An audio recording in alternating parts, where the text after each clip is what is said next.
క్రీస్తునందు ప్రియ సహోదరి సహోదరులారా, తపస్కాలపు 3వ ఆదివారం రోజున ఉన్నాం. ఈ 3వ ఆదివారం రోజున తల్లైన శ్రీసభ పేతురు గారు నుంచి కొన్ని ఆధ్యాత్మిక పాఠాలు నేర్చుకోమని పిలుపునందిస్తూ ఉంది. పేతురు గారు నుంచి మనం నేర్చుకునే ఈ ఆధ్యాత్మిక పాఠాలు సువిశేష పట్టణం నుండి గ్రహించడానికి ప్రయత్నం చేద్దాం. ప్రభునందు ప్రియ సహోదరులారా, యేసుక్రీస్తు దారి తప్పిన మనలను వెతుక్కుంటూ వస్తాడు. ఇది నేటి సువిశేష పట్టణం ద్వారా మొట్టమొదటి పోపు అయినటువంటి జగద్గురు అయినటువంటి పేతురు గారి నుంచి ప్రభు మనకు నేర్పిస్తున్న సత్యాలు చాలానే ఉన్నాయి. మనకు మన సమయానుకూలమని బట్టి కొన్ని విషయాలు ధ్యానం చేయడానికి ప్రయత్నం చేద్దాం. క్రీస్తునాథుని ప్రియ సహోదరి సహోదరులారా, నేటి పట్టణాల నుండి మనం నేర్చుకునే ఆధ్యాత్మిక పాఠాలలో నెంబర్ 1, యోహాను గారు రాసిన శుభవార్త 21వ అధ్యాయము 3వ వచనము. యోహాను గారు రాసిన శుభవార్త 21వ అధ్యాయము 3వ వచనము ఈ విధముగా వ్రాయబడి ఉంది. సీమోను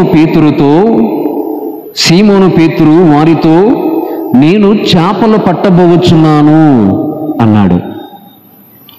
ఈ సంఘటన ఒకసారి మనం జ్ఞాపకం చేసుకుంటూ, క్రీస్తు ప్రభు ఉత్థానమైన తర్వాత, క్రీస్తు ప్రభు మరణించిన తర్వాత శిష్యులందరూ కూడా యేసు ప్రభు చెప్పినటువంటి మాటలను మరిచిపోయారు. ఆయన పునర్జీవముతో మరలా 3వ రోజున లేస్తానన్న సంగతిని వీరు మరిచిపోయి ఎవరి కారు భయముతో వారి ప్రాణాలను గుప్పెట్లో పెట్టుకుని జీవిస్తున్న రోజులవి, నిరాశ నిస్పృహల్లో జీవిస్తున్న రోజులవి. యేసుక్రీస్తుతో పాటు 3 కాలాల పాటు తిరిగినటువంటి వారు, క్రీస్తుని సంపూర్ణంగా అర్థము చేసుకోలేనటువంటి వారు, అలాంటి వారు ఒకనొక సరస్సు ప్రాంతమున ఉంటుండగా పేతురు గారు అంటున్నారు, నేను చేపల పట్టబోవచ్చున్నాను అని చెబుతూ ఆయన తన పనికి వెళ్ళడం మనం చూస్తున్నాం. ప్రియబిడ్డలారా, ఒకసారి ఆలోచన చేద్దాం. పేతురు గారు కట్ చేసి బ్యాక్గ్రౌండ్కి వెళితే, పేతురు గారి జీవితం ఎలాంటిదంటే, క్రీస్తు చేత పిలువబడినటువంటి వారు, పవిత్రమైన పిలుపును అందుకున్నటువంటి వారు పేతురు గారు. 3 కాలాల పాటు ఆయనతో సహవాసము చేసినటువంటి వాడు. ప్రభు ఏమన్నారు? మత్తయి శుభవార్త 4వ అధ్యాయం 19వ వచనంలో, మీరు నన్ను అనుసరింపుడు, మిమ్ము మనుషులను పట్టువారిగా చేసేదను అన్నారు. అంటే అర్థం ఏమిటి? పేతురు, నీవు నన్ను అనుసరించు, మీరు నన్ను అనుసరించండి, మిమ్ములను మనుషులను పట్టువారిగా చేసేదని. అంటే అర్థం ఏమిటి? పేతురు, నీ వృత్తిని మానే, ఈ చేపలు పట్టడం అనేటువంటిది మానే అనే కదా అర్థము. ఈ చేపలు పట్టడము అనేటువంటిది మానేస్తే ఆయనను మనుషులుగా పట్టిన వారిగా చేసేదను అన్నారు ప్రభు. మనుషులను పట్టువారిగా చేసేదను అంటే అర్థం ఏమిటి? చేపలు పట్టే వృత్తిని వద్దనే అర్థము. ప్రియ సహోదరులారా, చాలా జాగ్రత్తగా ఆలకించుదాం.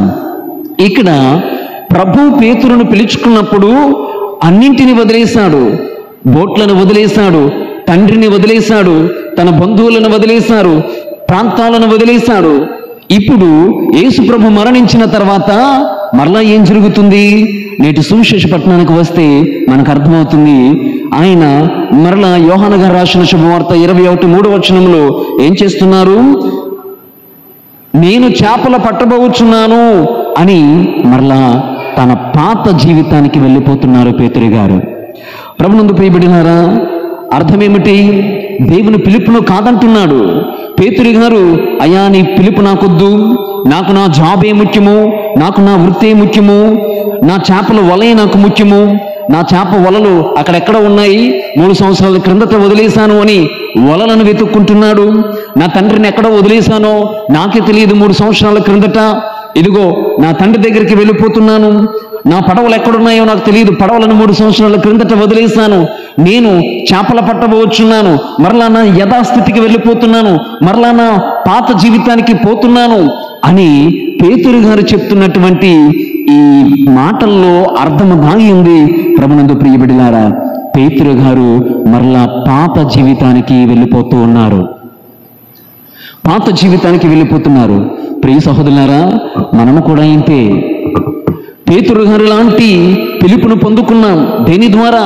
బప్తిస్మము ద్వారా. క్రీస్తు ప్రభు బప్తిస్మము ద్వారా నీవు నేను కూడా పిలువబడ్డాం. అతి పవిత్రమైన పిలుపును అందుకున్నాం. పేతురు గారులాగా అన్నింటినీ విడిచిపెట్టాలని ఆశపడ్డాం. ఎలాగా? పిశాచిని విడిచిపెడుతున్నావా? దాని క్రియలను విడిచిపెడుతున్నావా? దాని ఆకర్షణలను విడిచిపెడుతున్నావా? 3 సార్లు విడిచిపెడుతున్నావా అని గురువు మిమ్మల్ని అడిగితే అవును విడిచిపెడుతున్నానన్న సమాధానం చెప్పలేదా? ఆకర్షణలన్నీ త్యజిస్తున్నానని బప్తిస్మం ద్వారా నీవు మాటనివ్వలేదా? ప్రభునందు ప్రియ బిడ్డలారా, పేతురు గారు వలె మనము కూడా ఈ వీటన్నింటినీ, పేతురు గారు వలలను, పడవలను, తండ్రిని, అందరినీ వదిలేసి క్రీస్తును అనుసరించాలన్న పిలుపుని అందుకున్నాడు. మనము కూడా అలాంటి పిలుపుకి స్పందించాం. ఇప్పుడు 3వ భాగంలో ఏమవుతుంది అంటే, ప్రభువుని అర్థం చేసుకోలేకపోయాడు పేతురు. మనము కూడా ఇంతే. ప్రభువుని అర్థం చేసుకోలేకపోతున్నాం. ప్రభువుని సంపూర్ణంగా అర్థం చేసుకోలేకపోతున్నాం. ఆయన ప్రేమ కానీ, ఆయన త్యాగాన్ని కానీ, ఆయన మరణము కానీ, ఆయన ఉత్థానము కానీ, ఆయన పునరుత్థానము కానీ మనం అర్థం చేసుకోలేకపోతున్నాం. అందుకే క్రీస్తు ప్రభుని విడిచిపెట్టాలనుకుంటున్నాం. మన పాత జీవితానికి వెళ్ళిపోవాలనుకుంటున్నాం.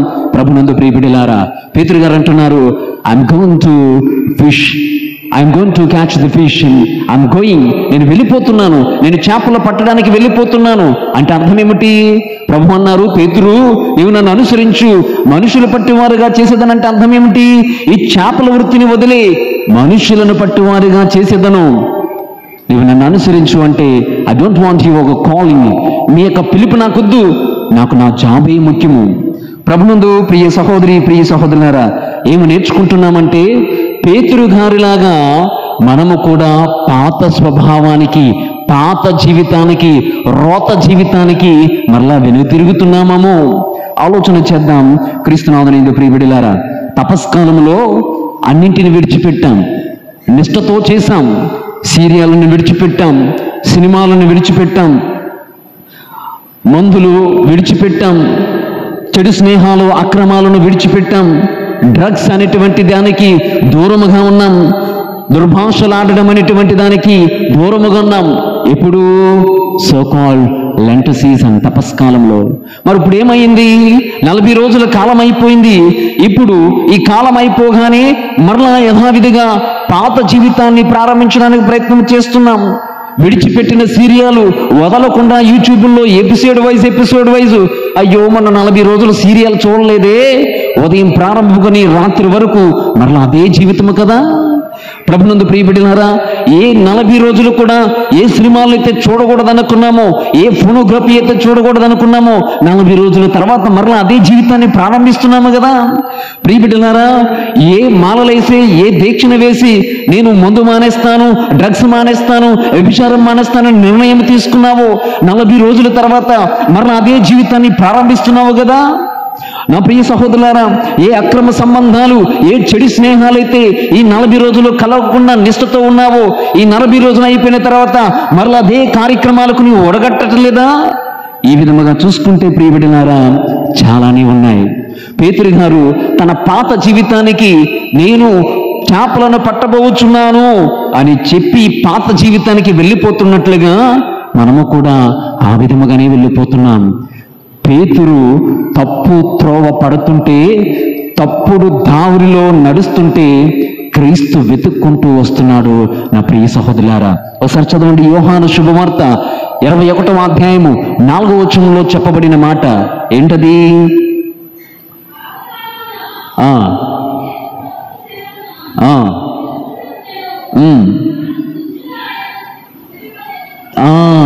క్రీస్తు వచ్చాడు కానీ శిష్యులు గుర్తించలేదు.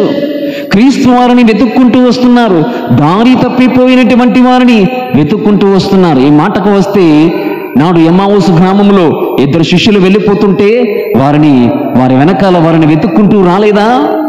ప్రియ సహోదరి, ప్రియ సహోదరులారా, ఈ విధముగా చెదరిపోయినటువంటి గొర్రెలు, అటు ఇటు చెదరిపోతున్నటువంటి బిడ్డలను ఉత్థానమైన తర్వాత, శ్రమలు అయిపోయిన తర్వాత, మరణం అయిపోయిన తర్వాత ఎక్కడికి వాళ్ళు చెదిరిపోయినటువంటి వారు ఒక్కొక్కరికి దర్శనం ఇచ్చుకుంటూ రాలేదా? ఈ విషయానికి వస్తే ఈ రోజున పేతురు గారు క్రీస్తునాథుని ప్రియ సహోదరి సహోదరులారా, ఆయన దారి తప్పికపోతుంటే ఆయన వెతుక్కుంటూ వచ్చారు. తోమా అందరితో పాటు లేడు. 8 రోజులు ఆ తప్పిపోయినటువంటి తోమాను వెతుక్కుంటూ 8వ రోజున రాలేదా? దారి తప్పిపోయినటువంటి వారిని వెతుక్కుంటూ వస్తున్నాడు క్రీస్తు ప్రభునందు ప్రియ సహోదరులారా, ఏమి నేర్చుకుంటున్నామంటే పాత జీవితానికి స్వస్థ పలకాలి. పాతక రోత కొత్తక వింత జీవితంలోని జీవించడానికి ప్రయత్నం చేయాలి. నేను చేపలు పట్టబోచున్నాను, మరలా నా పాత జీవితానికి వెళ్ళిపోతున్నాను అంటే నీవు ఇదివరకు ఈ పేతురు గారు 3 కాలాల పాటు క్రీస్తుతో ఉన్న జీవితం వ్యర్థమే. నీవి 40 రోజులు నిష్ఠతో ఉన్న ఈ జీవితం వ్యర్థమే. కాబట్టి ఆత్మ పరిశీలన చేసుకుందాం, ప్రభువుని అంటిపెట్టుకొని జీవిద్దాం, క్రొత్త జీవితాన్ని జీవించడానికి ప్రయత్నం చేద్దాం. రెండవదిగా ప్రభునందు ప్రియబిడ్డలారా, యోహాను గారు రాసిన శుభవార్త 21వ అధ్యాయము 3వ వచనంలో 2వ మాట పేతురు గారు ఏమన్నారంటే, నేను చేపలు పట్టడానికి వెళ్ళుచున్నాను అనగానే వెంటనే అక్కడ ఒక 6-7 మంది శిష్యులు ఉన్నారు. వెంటనే వాళ్ళు ఏమన్నారో తెలుసా? మేమును నీ వెంట వస్తాం. రెండవ ధ్యానాంశం, నీ జీవితం ఇతరులను పాడు చేయకూడదు. నీ జీవితం ఇతరులను దారి పట్టించకూడదు.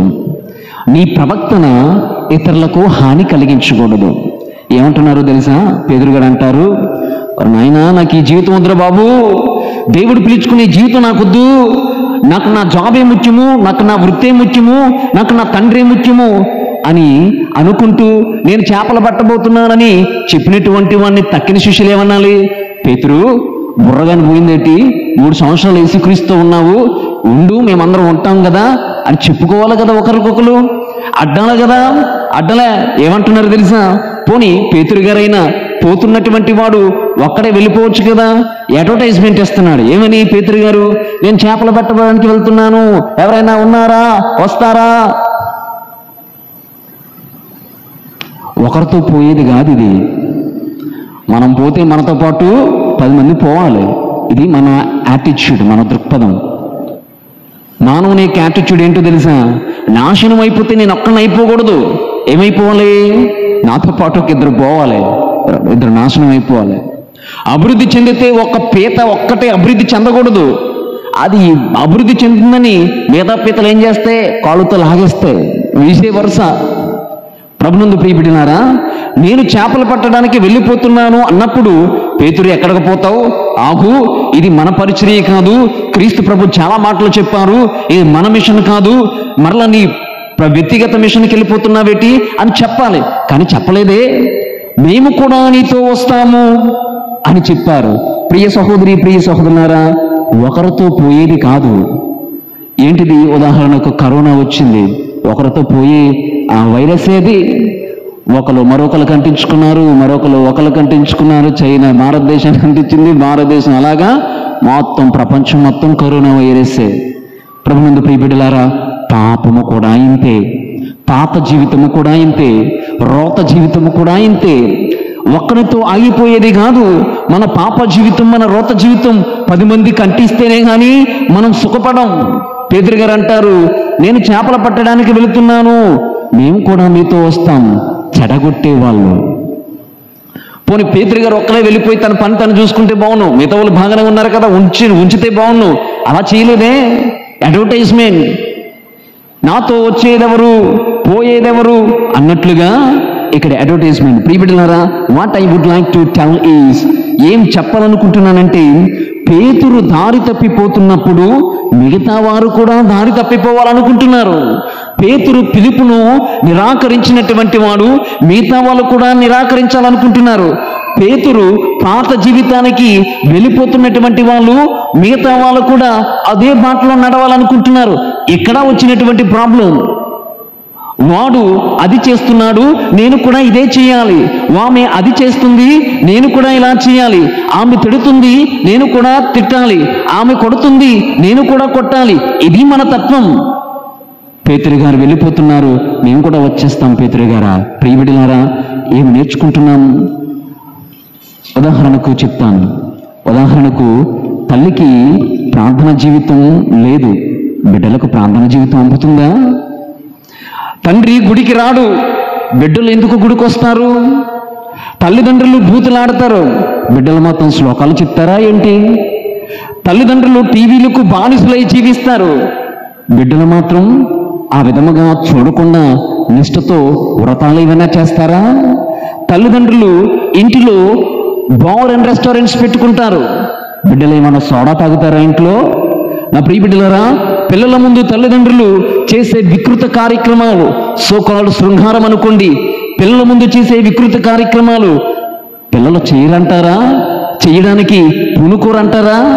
ప్రియ బిడ్డలారా, ఆవు గట్టున మేస్తే దూడ కూడా గట్టునే కదా. ఆవు చేలో మేస్తే దూడ గట్టున మేస్తుందా? దూడ కూడా చేలోనే మేస్తుంది. ప్రియ బిడ్డలారా, ఆలోచన చేద్దాం. మన జీవితం 10 మందిని పడగొట్టకూడదు, 10 మందిని నాశనం చేయకూడదు. మన తప్పుడు త్రోవ 10 మందికి తప్పుడు త్రోవలో నడిపించకూడదు.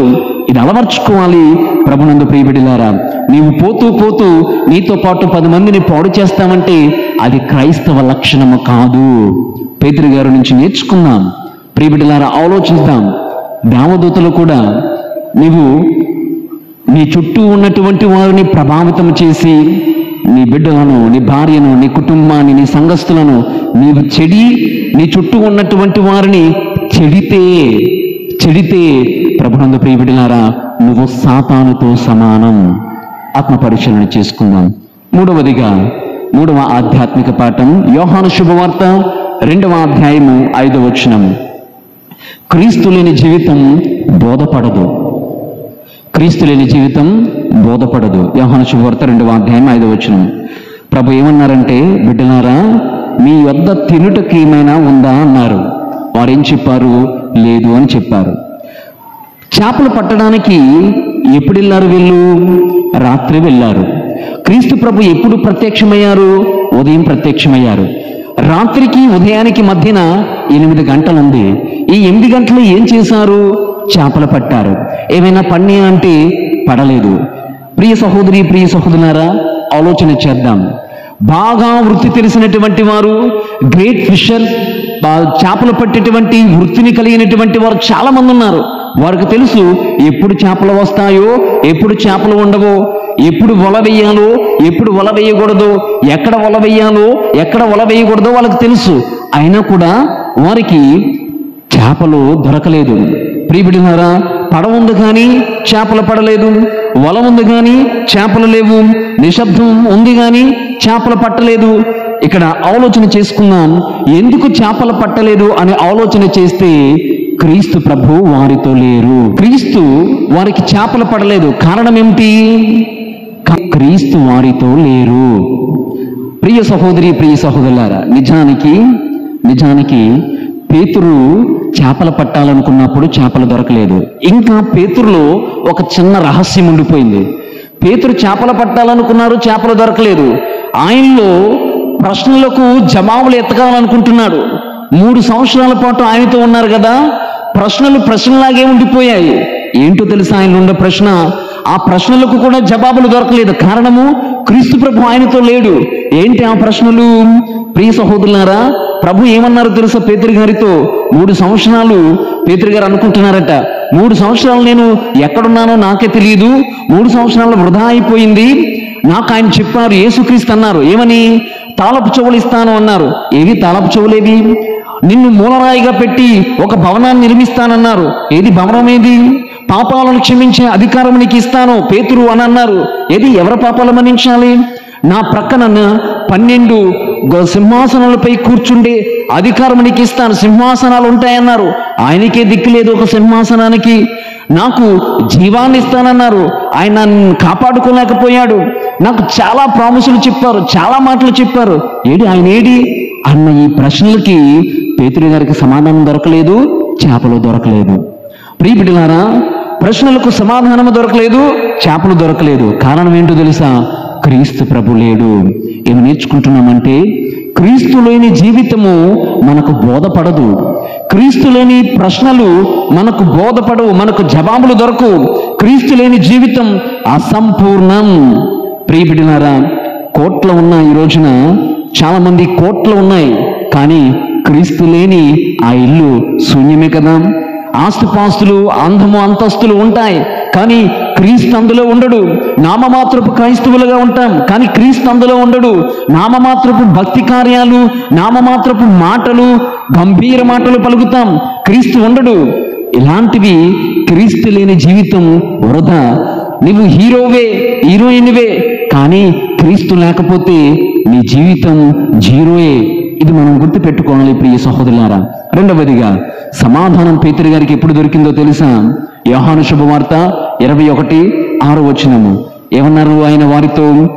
పడవకు కుడివైపున వలల వేయుడు, చేపలు దొరుకును అన్నారు. ప్రియబిడ్డలారా, ఆలోచన చేద్దాం. పడవకు కుడివైపున వల వేయుడు ఏంటి? కుడివైపు ఏంటి, ఎడమవైపు ఏంటి? ఆలోచన చేస్తే క్రీస్తు ప్రభు సిలువ ఘట్టాన్ని గుర్తించుకోవాలి. క్రీస్తు సిలువ ఘట్టం కుడివైపు ఉత్థానము, విజయము, ఎడమవైపు శ్రమలు, మరణానికి చిహ్నం. ఇంతవరకు శిష్యులు ఏం చేశారంటే ఎడమ వైపున మాత్రమే ఉండిపోయారు. అంటే ఏంటి? ఎడమ వైపు క్రీస్తు ప్రభు శ్రమలు, ఇంకా శ్రమల కాలంలోనే ఉండిపోయారు. క్రీస్తు ప్రభు మరణించాడు, అంతటితో శిష్యులు ఆగిపోయారే గాని కుడివైపున వేయలేకపోయారు వలలు. అంటే క్రీస్తు ప్రభు ఉత్థానమయ్యాడు, మరణం పొందాడు, జీవముతో లేచాడు, ఈ మాట మనతో చెప్పారన్న మాటలు మర్చిపోయారు. కుడివైపున వలలు వేయడం మర్చిపోయారు. నా ప్రియ సహోదరి, ప్రియ సహోదరులారా, ప్రభు కుడివైపున మరణము తర్వాత విజయము సాధించారన్న సంగతి వీళ్ళు మర్చిపోయారు. ఏమి నేర్చుకుంటున్నామంటే క్రైస్తవులుగా మనము క్రీస్తు ప్రభు కుడివైపున, అనగా ప్రభు ఉత్థానమయ్యారు, విక్టరీ ఈజ్ ఆయనదే విజయము అన్న సంగతి మనం గుర్తించుకుంటే మనకు జవాబు దొరుకుతుంది. క్రీస్తు విక్టరీ, క్రీస్తు యొక్క విజయము మనకు ఆదర్శము, మనకు మార్గదర్శము. ఈ విషయాన్ని జ్ఞాపకం చేసుకుందాం. ఇక 4వదిగా యోహాను శుభవార్త 21:9 నేర్చుకుంటున్న 4వ ఆధ్యాత్మిక పాఠం క్రీస్తు చేసిన దివ్య పూజాబలి. ప్రభు పరిశుద్ధ గ్రంథంలో చెప్పబడిన మాట 9వ వారు ఒడ్డునకు వచ్చినప్పుడు అచట బొగ్గులు మంట, దానిపైన ఉన్న చేప, రొట్టె చూచిరి. ఆలోచన చేద్దాం. ప్రభు తినుటకేమైనా ఉన్నదా అన్నప్పుడు అక్కడ రొట్టె ఉందా? లేదు. వలలను కుడివైపున వేయండి అన్నప్పుడు చేపలు ఆయన దగ్గర ఉన్నాయా? లేవు. ఉంటే ఆయన వల ఎందుకు వేయమంటాడు? రొట్టె ఉంటే మీ దగ్గర తినడానికి ఏమైనా ఉందని ఎందుకు అడుగుతాడు? ప్రియ సహోదరులారా, వల కుడివైపునకు వేయండి అని చెప్పగానే శిష్యులు వేయడము, మరలా వారి వెళ్ళొచ్చే గ్యాప్లో అక్కడ ఏమున్నాయట? అక్కడ బొగ్గులు మంట. ఎక్కడి నుండి వచ్చింది బొగ్గులు మంట? అక్కడ చేప. ఎక్కడి నుండి వచ్చే చేపలు? వాళ్ళు ఇంకా రాకముందే చేపలు అక్కడికి ఎలా వచ్చాయి? అక్కడ రొట్టె సిద్ధము చేస్తున్నాయి. అంటే అర్థం ఏమిటి? క్రీస్తు ప్రభు మన కొరకై, వారి కొరకై విందుని ఏర్పాటు చేశారు. ప్రియ సహోదరులారా, ప్రతిరోజు క్రీస్తు ప్రభు మనకు విందుని ఏర్పాటు చేస్తున్నారు. అదే దివ్య పూజాబలి, ఆ విందే ఈ దివ్య పూజాబలి. ఆయన శాశ్వతముగా మనతో ఉండిపోవడానికి ఆయన సాన్నిధ్యము వారు గుర్తించలేకపోయారు. అందుకే క్రీస్తు ప్రభు దివ్య పూజాబలి ద్వారా ఆయన సాన్నిధ్యాన్ని, the presence of Jesus Christ is visible in the holy mass in the form of Eucharist. Kreestu అప్పములో క్రీస్తు ప్రభు గుప్తమై ఉన్నారు. క్రీస్తు ప్రభు గుప్తమై ఉన్నారు. దివ్య సప్రసాద రూపంలో క్రీస్తు ప్రభు తన సాన్నిధ్యాన్ని ఆపాదించారు. ఇది ప్రతి కథోలికుడు గుర్తించుకోవాలి. ప్రభు బిడ్డలారా, మనం చూస్తున్న దివ్య పూజాబలి ఒక అద్భుతమే. ప్రభు ఆ రోజున వారికి రొట్టె విరిచి ఇచ్చినటువంటి ఆ దివ్య పూజాబలి ఈ దివ్య పూజాబలే. ఎలాంటి భక్తి శ్రద్ధలతో పాల్పంచుకున్నామో ఆలోచన చేద్దాం. ప్రియబిడ్డలారా, దేవుని యొక్క సాన్నిధ్యము, the presence of Jesus Christ is in the form of Eucharist. చివరిసారిగా ప్రేమ. యోహాను శుభవార్త 21:15 యోహాను పుత్రుడైన సీమోను, నీవు నన్ను అన్నింటికంటే ప్రేమించుచున్నావా అని ప్రభు ఒక ప్రశ్న అడిగారు. చాలా ఈజీ. మనము ఎక్కడ తెలుసా చిక్కుల్లో పడిపోతాం. ఒక ప్రశ్నకి అవునో కాదో సమాధానం చెప్తే సరిపోద్ది.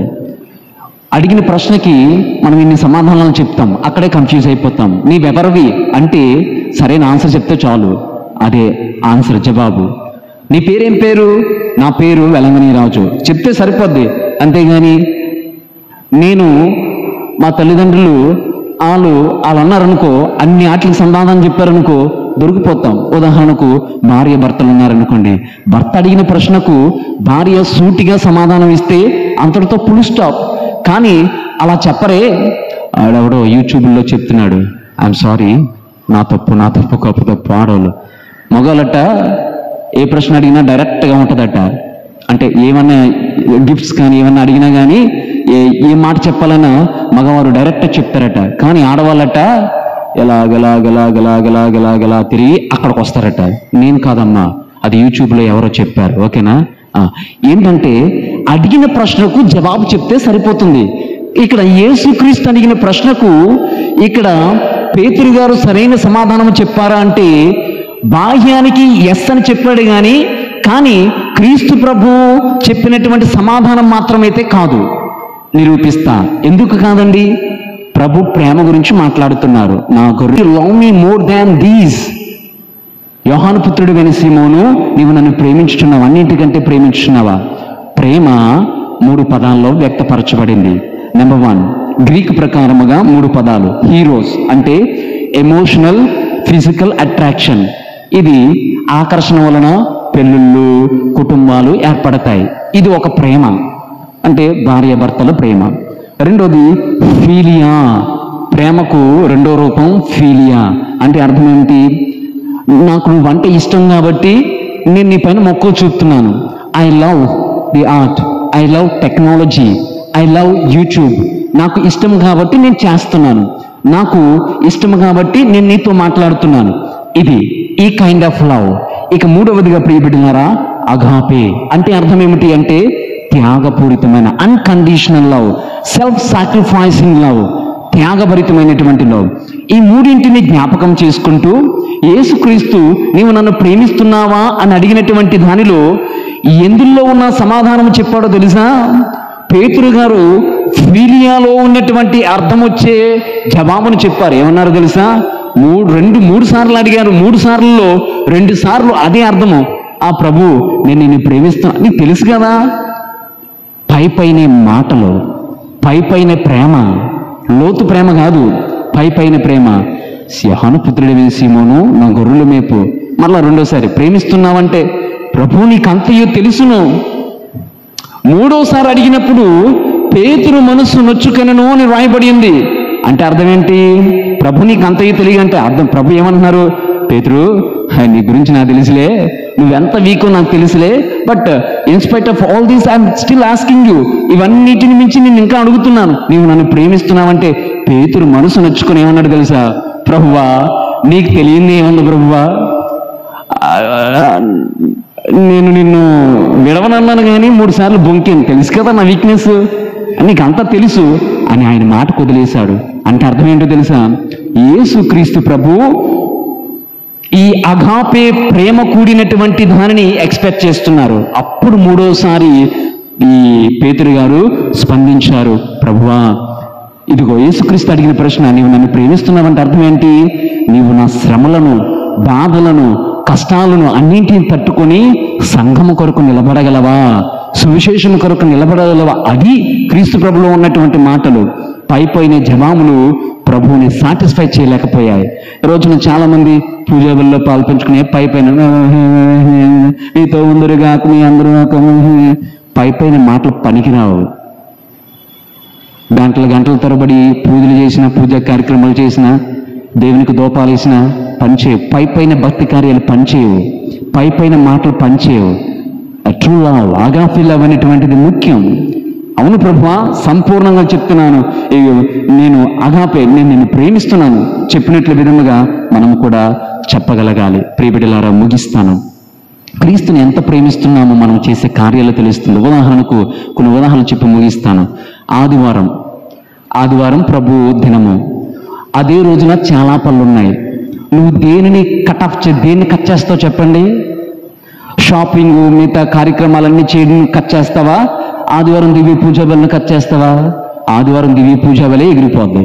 రెండవదిగా ఒక ఉదాహరణకు వర్షం వస్తుంది అనుకోండి, వర్షం వస్తుంది, దివ్య పూజ వలకి వెళ్ళాలి, ఒక పక్కన షాపింగ్ మాల్కి వెళ్ళాలి. దేనికి వచ్చేస్తావు? వర్షం కదా, దేన్ని క్యాన్సిల్ చేస్తావు తెలుసా? చర్చిని క్యాన్సిల్ చేస్తావు, కానీ నీ షాపింగ్ మొత్తం you are able to manage all these shopping malls and all. మరొక ఉదాహరణ ప్రియబిడ్డలారా, ఉదాహరణకు బాగా డబ్బులు లేని స్థితిలో ఉన్నాం అనుకోండి, అదే సమయంలో మనం అంతోని వారు పండగ చేసుకుంటున్నాం అనుకోండి, అందరూ కూడా తప్పనిసరిగా చందాలు ఇవ్వాలి అని అన్నారు అనుకోండి. ఇప్పుడు ఏం చేస్తావు? నువ్వు ఆర్థిక పరిస్థితుల్లో నువ్వు చర్చ్ డొనేషన్ కట్ చేస్తావా, లేకపోతే ఏదైనా కొంచెం తగులో మిగిలో ఉన్నదాన్ని దాచుకుంటావా?